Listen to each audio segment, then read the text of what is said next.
ओम शांति। भाई साहब, एक प्रश्न थोड़ा मन में उठ रहा है तो उसके बारे में थोड़ा सा मैं आपको बता दूं।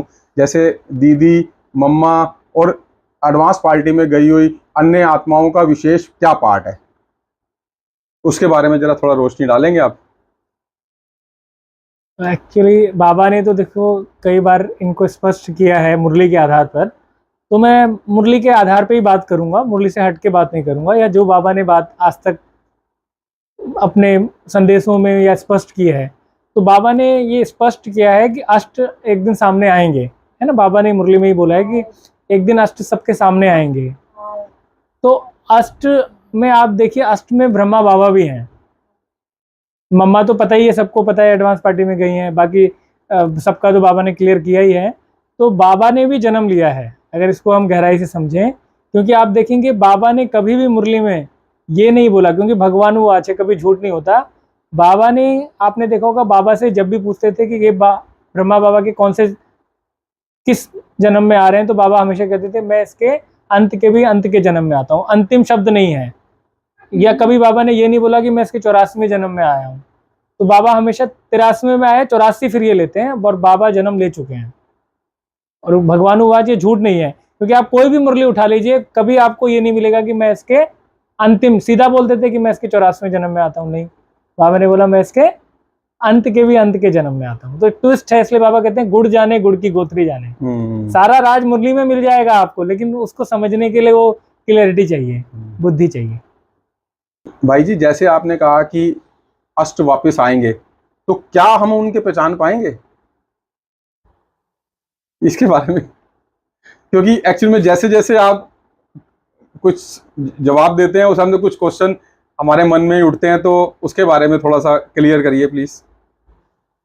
देखिए, मैं अपने मन से कोई कुछ नहीं बोलूंगा, मैं सब मुरली के आधार पे बोलूंगा, है ना। वरना लोग बोलेंगे कि मैं अपने मन से बना रहा हूँ कहानी, है ना। तो मैं सिर्फ मुरली का आधार लेके बोलूंगा। बाबा मुरली में हमेशा क्लियर कर चुके हैं।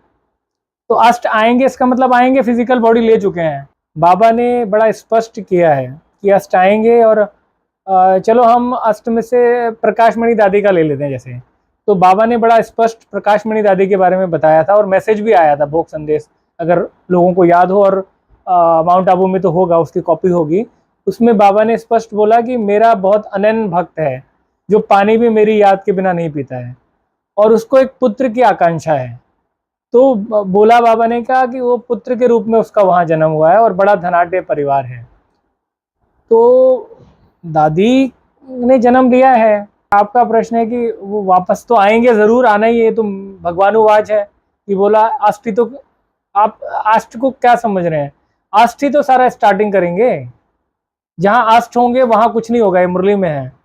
जो प्राकृतिक आपदाएं आएंगी, जो ये विनाश होगा, तो उसके बाद कौन रिस्टोर करेगा? आपको लग रहा है वो अष्टी तो करेंगे, बाबा साथ होगा उनके। तो अष्ट के द्वारा ही करेंगे। अष्ट आएंगे एक दिन, डायमंड हॉल में भी बैठेंगे, मधुबन में भी आएंगे, वो समय आएगा, समय अनुसार आएंगे।